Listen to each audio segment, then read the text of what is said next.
नमस्कार मंडळी, तुमच्या सगळ्यांचं स्वागत आहे आपल्या यूट्यूब चॅनलवर आणि महाशिवरात्रीच्या तुम्हा सगळ्यांना खूप खूप शुभेच्छा। तर सकाळ झालेली आहे, बाकीची कामं झालेली आहेत, तुळशीची पूजा वगैरे करून घेत आहे, अंघोळ वगैरे करून म्हटलं चला तुळशीची पूजा वगैरे करून घेऊया आधी आणि छानपैकी असं आवरून झाडझूड करून झालेले आहे। बाहेरचं वातावरण अशा पद्धतीने आहे, पण बेड वगैरे अंथरायचं बाकी आहे, ते राहिलेलं आहे। तर ते व्यवस्थित करून त्याच्यानंतर पोछा मारायला मी ते पाणी घेतलं आणि पाण्यामध्ये हळद, गोमूत्र आणि मीठ टाकून त्याच्याने पोछा मारून घेतलेले आहे। सणासुदीच्या दिवशी आपण करून घ्यायचं असतं।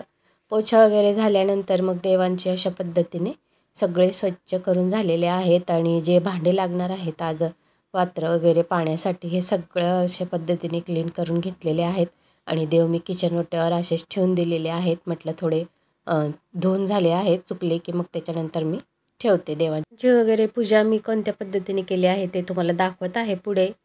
देवपूजा झाल्यावर तुम्हाला छोटासा एक व्हिडिओ दिसेलच। तर सणासुदी असला ना तर कामांना खूप म्हणजे घाई असते आणि मग जास्त काही व्हिडिओ शूट करायचं जमलेलं नाही।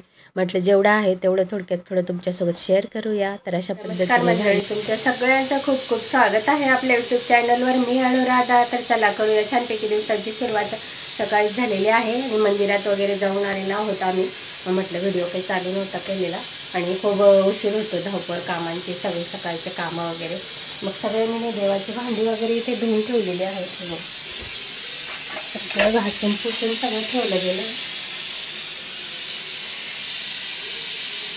आणि म्हटलं घरी पूजा वगैरे करायची आहे। आपण मंदिरात वगैरे जातो पण तितकंसं असं पूर्ण आपल्याला अभिषेक वगैरे करायला टाईम नाही भेटत, तिथे गर्दी खूप असते, म्हणून म्हटलं घरीच करणार आहे। पण नंतर दुपारून आता वाजत आहे तर मला वाटतं 12 वाजत आले असतील आता। तर सगळी कामं झाली आणि त्या मंदिरातून वगैरे आलो, पूजा वगैरे घरची सगळं करून झालं आहे सकाळचं। मग म्हटलं नंतर आता रुद्राभिषेक जे आहे ते नंतर करणार आहे मी। तर म्हटलं प्रदोष काळात करूया, संध्याकाळी 4 ते 8 पहरची पूजा असते महाशिवरात्रीची।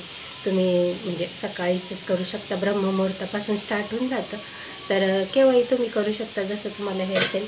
तर म्हणून म्हटलं सकाळची कामं आवरली की अरे हे बघा तुमच्याशी बोलता बोलता दूध सांडलं। अगं घेतलंच तुम्ही अशा पद्धतीने गडबड होत असते, म्हणून मी शूट करायला मग लावून देते आणि नंतर मग व्हॉइसओव्हर करत असते। तर हे बघा मोकळा छान अशा पद्धतीने साबुदाणा बनवून घेतलेला आहे। खूप काम वाढलं माझं, दूध सांडलं, त्याच्यानंतर किचन ओटा स्वच्छ केला, धुतला परत त्याला, त्याच्यानंतर मी ते साबुदाणा वगैरे बनवून घेतलेला आहे। साबुदाणाच बनवला आहे फक्त। चला बनवून झालेली आहे, झाकून देते आणि मग भेटते तुम्हाला मी। आता यांना खायला देते, सतीश त्यांची नाईट चालू, त्यांना पण झोपायचं आहे। चला ड्युटीवर जाणाऱ्या माणसांना जेवायला द्यायचं, झोपायचं आहे, म्हणून म्हटलं चला लवकर आवरून घेऊया। पुढचं काही शूट केलं नाही। आता ही संध्याकाळ झालेली आहे, म्हटलं चला 4 संध्याकाळी जो प्रदोष काळ असतो त्याच्यात मी इथे छानपैकी रुद्राभिषेक करून घेणार आहे, त्याचीच ही तयारी करत आहे। तर सगळं झालं होतं दुपारून, मग थोडंफार भाऊ आणि वहिनी ते येऊन बसले होते म्हणून थोडं लेट झालं।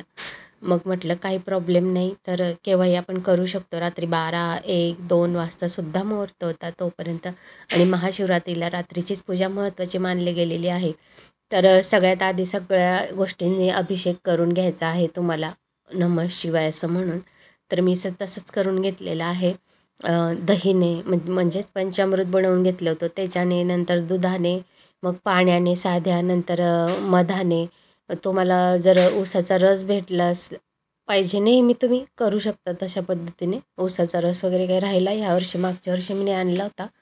तर सगळं झालं, मग स्वच्छ महादेवांची पिंड वगैरे स्वच्छ धुवून घेतली, त्याच्यानंतर परत पात्रात घेतलं आहे, मोठं ताट घेतलंच मीने आणि त्याच्यात ठेवलं, कारण भरपूर असं पाणी जमा होतं, ते तीर्थ खूप पवित्र असतं पिण्यासाठी आपल्याला। तर रुद्राभिषेक करताना या सगळ्या सेवा मी इथे करून घेतलेल्या आहेत।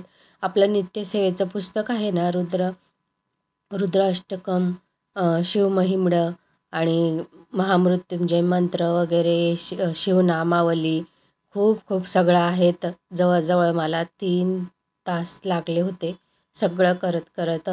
तर मी ते सगळं म्हणून घेतलेलं आहे आणि पाणी आपल्याला अशी गळती ठेवायची आहे, आपलं लक्ष नसतं म्हणून गळती ठेवली ना तर छानपैकी अभिषेक होतो आणि आपलंही म्हणणं सगळं पूर्ण होतं।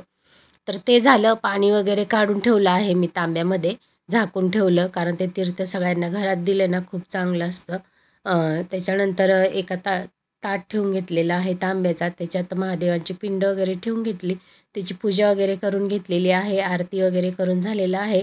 तर अशा पद्धतीने पूजा वगैरे मी ती करून घेतलेली आहे साध्या सिंपल पद्धतीने. मंदिरात वगैरे जाऊन आलो होतो, पण तुमच्याशी व्हिडिओ शेअर करायचाच राहिला. खूप म्हणजे धावपळ असते, घाई असते आणि त्याच्यातल्या त्याच्यात अजून घरातली कामं वगैरे, मुलांना कॉलेजला जायचं होतं, यशची स्टडी वगैरे त्याच्यामध्ये राहिलेलं. तर अशा पद्धतीने छान पूजा झालेली आहे. छोट्यातले छोटा तरी व्हिडिओ शेअर करूया म्हटलं आणि छान रांगोळी काढली होती बाहेर, तो सुद्धा माझा व्हिडिओ घ्यायचा राहिलेला आहे. परत ठीक आहे, तुम्हाला जर आजचा हा व्लॉग आवडला असेल तर नक्कीच चॅनलला लाईक, शेअर आणि सबस्क्राईब जरूर करा प्लीज प्लीज प्लीज. आणि तुमच्या फ्रेंड सर्कलमध्ये सुद्धा व्हिडिओ शेअर करा.